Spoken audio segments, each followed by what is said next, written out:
There's no easy way for me to say this. This movie is a hot, steaming mess.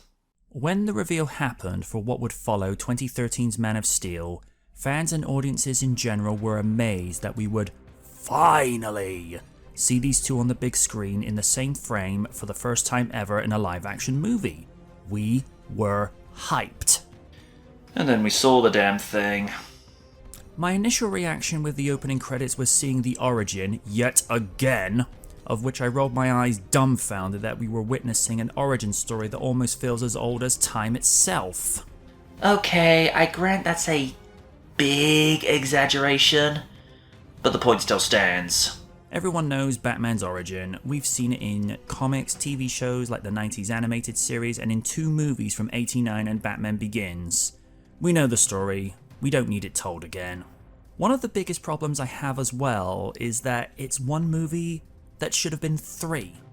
We get the elements adapted from The Dark Knight Returns, which is obviously what director Zack Snyder wanted to do, but the problem with these elements, they don't have the same resonance from the original graphic novel by Frank Miller, in where Batman took on Superman because he aligned himself with a government he did not trust and took him head on rather than saying uncle. In this, while it looks good, it just feels forced with Supes attempting to explain to Bats that Luthor had his mother, and he could have stopped the fight from happening and the two could have teamed up, like they did in the Batman-Superman animated feature World's Finest, which served as a prelude for Season 3 of Batman the Animated Series. That was done so much better, but keep this in mind, this was by people who understand the source material and not a director who's only really useful for being an art director and QuickTime shots.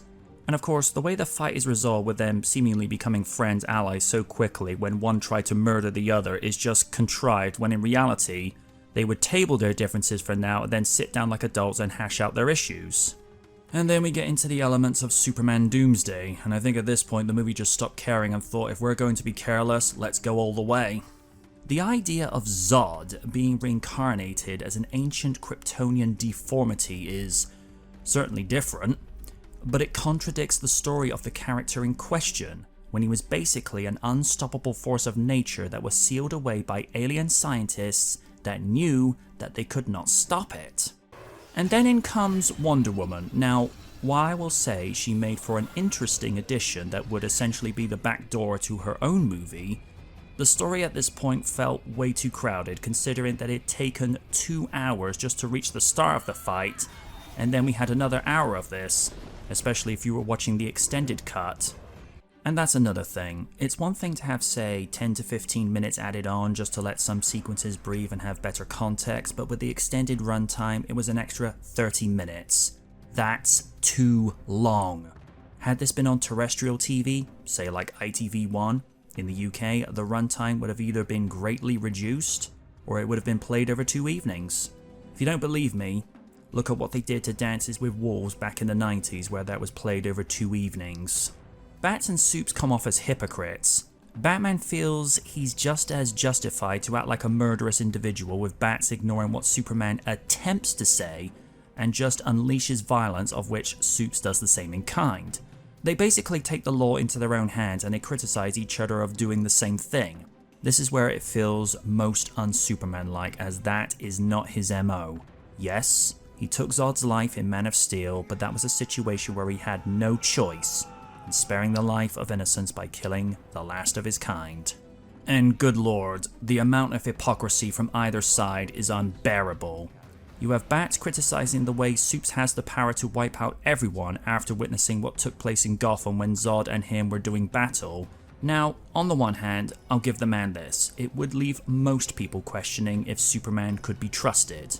What I don't think helps Bat's case when the movie starts is that he's very jaded and embittered after 20 years as a vigilante, where he's kind of lost sight of his humanity and now he's branding people with his symbol, which, dependent on what continuity of him you followed, is not something you'd associate with him. Of course, Clark begins questioning why Batman is allowed to get away with this, since most law enforcement don't seem to do anything to hold him accountable. And what earned this version of Superman the unflattering moniker of the Batman clone in blue and red was this exchange. Next time they shine your light in the sky, don't go to it. The bat is dead. Bury it. Consider this mercy. So he essentially threatens him with death after being disgusted with the brutal tactics the Dark Knight handled with his vigilantism? Soups, love you, but you're basically guilty of doing the same thing. All Soups had to say to him is, I'm putting an end to this because I will come get you, and it won't take much for me to bring you to jail. Just saying. She with you? I thought she was with you. This line was just ludicrously stupid. Clark knows Bruce is Superman, and Bruce already had interactions with Diana, so for Bats to act like he doesn't know her is asinine.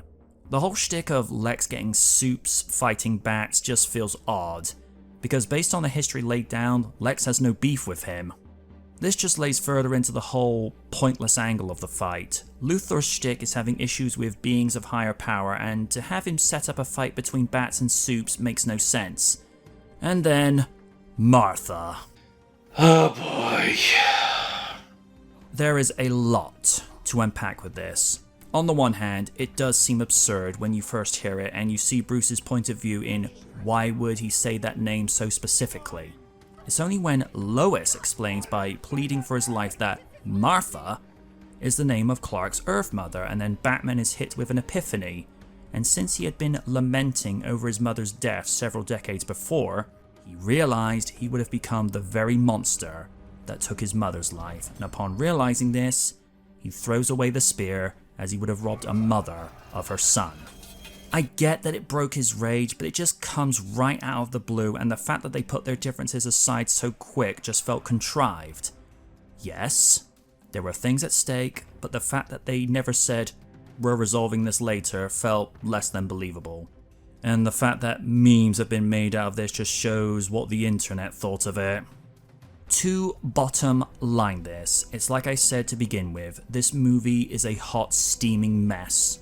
So many plot holes, contrived angles, and inconsistencies that really bring the quality of DC down. It's sad when they had done movies better from 2005 to 2012 with the Dark Knight trilogy. But unlike Zack Snyder, Christopher Nolan actually knew what he was doing. We've seen some amazing performances of The Dark Knight. We've had the very simple and stoic portrayal from Michael Keaton, the reserved Val Kilmer, the dual contrast of Christian Bale, and now, finally, someone who seems to be good as both the billionaire and the Bat. Like Keaton, Affleck makes Bruce seem most comfortable behind the cape and cowl and when he's doing research at his computer in the Batcave. You believe the conviction from Affleck of why Superman is a threat, and he's committed to the task. You know, I've seen a lot in my time as a patron of the cinematic theatre, but I never thought I would see a performance that was most un-Superman-like than this one. It's no secret that this iteration of The Last Son of Krypton has conflicting emotions of who and what he is, and knowing that he's the last of his kind, but now he has the complication of whether people of Earth want to accept him or not. And even though the material is completely contrived, Cavill at the very least takes what he's given and makes it seem plausible. In all honesty, I would have loved to have seen more material and screen time given to this incarnation of Alfred Pennyworth.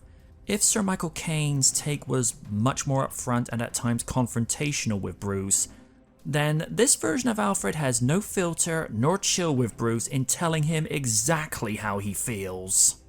Well, I'm sorry for listening in, but I've tracked the Russians' phone to a warehouse near the port. You're locked onto it. I don't deserve you, Alfred. No, sir, you don't. Thermal imaging is showing me 24 hostiles on the 3rd floor. Why don't I drop you off on the 2nd? Go upstairs and socialize. Some young lady from Metropolis will make you honest. In your dreams, Alfred. Sassy and sarcastic. So... sarcastic? Just throwing that out there.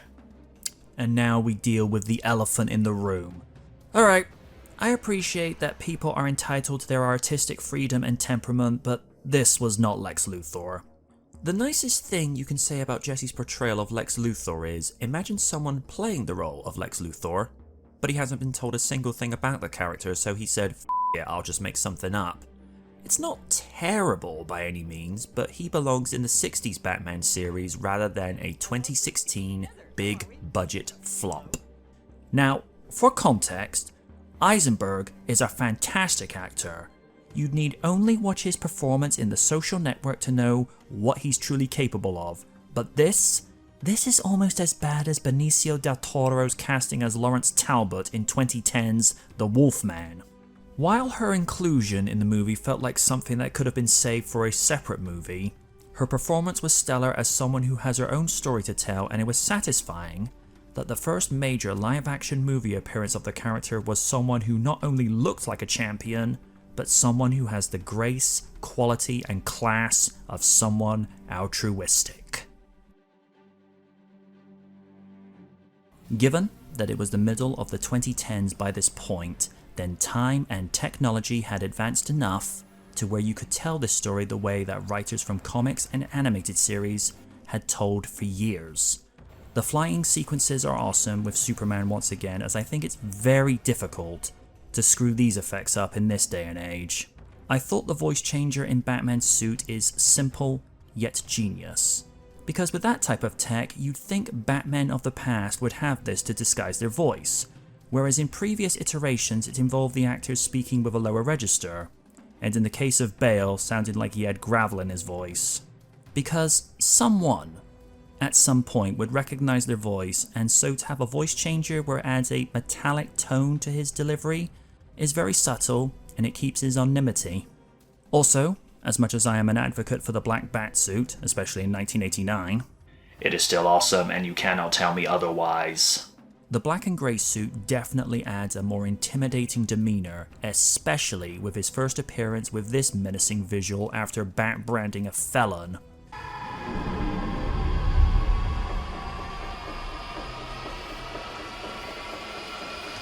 Yeah, that'll keep people awake at night. Ugh. And the fight in the warehouse. This is the most Batman fight I have seen in a long time. We've seen before with the more colourful approach in the Schumacher years and the down-to-earth realistic take in the Dark Knight trilogy, but this is the most badass comic book authentic looking Batman fight sequence. Here you have this hulking bruiser build, and he is in charge with fighting moves that Kenshiro and Vegeta would be proud of. Hey, how do you think this is gonna go down? They're already dead. Bitch it, I'll get some popcorn. And just for the fun of it.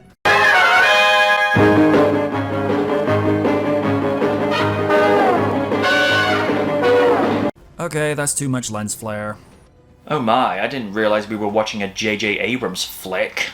Yeah, folks, lens flare is fine if it's used sparingly and to where it gets the most effect, and I felt like there was too much of that in this movie. I love the Batmobile. I feel like this is what would happen if you combined the Burton-mobile from 1989 with elements of the tank from The Dark Knight Returns mixed in with the Tumbler. This thing would more than likely give Kit from Knight Rider a run for his money. It'd be close though. My money would be on Kit. The mech suit is a nice homage to the battle suit from the graphic novel, and I do like this very quick nod to the graphic novel. It's blink and you miss it. Safe to say, the effects are one of the very few saving graces with this movie. Even though the writing was half-baked, the score at the very least by Hans Zimmer and Junkie XL was pleasing. The gothic opera moments where you'd see Bats light up the signal and to see him look up at the night sky for soups definitely added a more theatrical tone in that was setting the stage of an epic confrontation between two legendary men. The score in the warehouse scene definitely matched the intensity of the fight as it helped to put you in the moment. Wonder Woman's theme was the biggest highlight of the score as painting this image of this mythic figure of power, grace, and agility, and that it definitely amped up the fight with Doomsday. The downer was when you hear these slower pieces of Superman's theme that didn't feel as bombastic and uplifting as it had been previously heard in Man of Steel. The only time where I feel this is used appropriately is in the funeral scene where Clark's real body is buried in Smallville, whereas an official casket with Superman's shield is laid to rest in Metropolis. So, the score is fine, but some fine tweaking was needed as there were aspects that did the movie a disservice.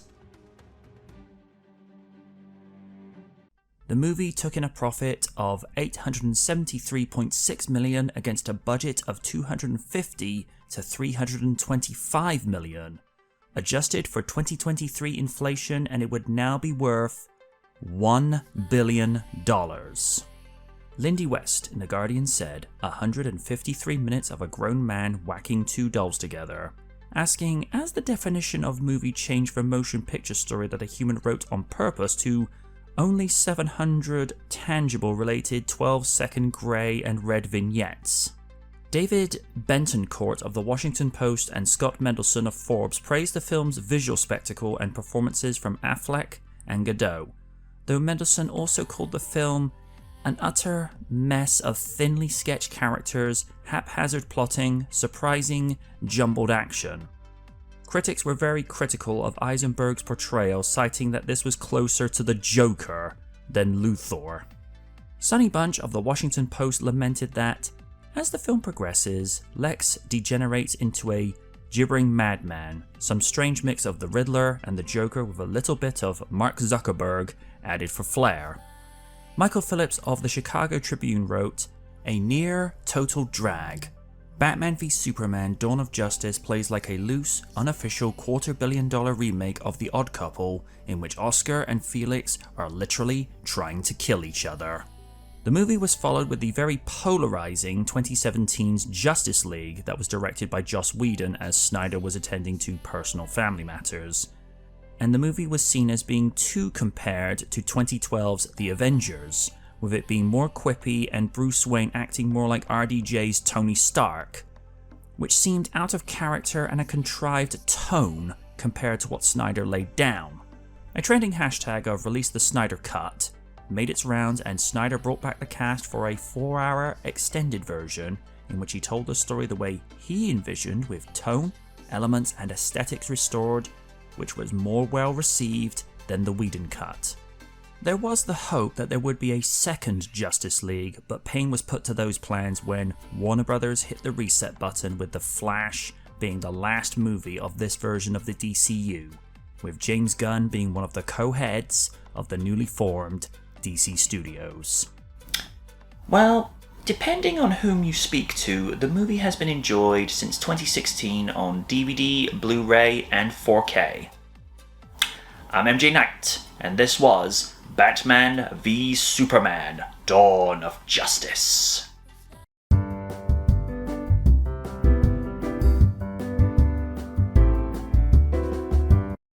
Next time on Real Features, we conclude with the 20th season finale of the 2022's Sonic the Hedgehog 2.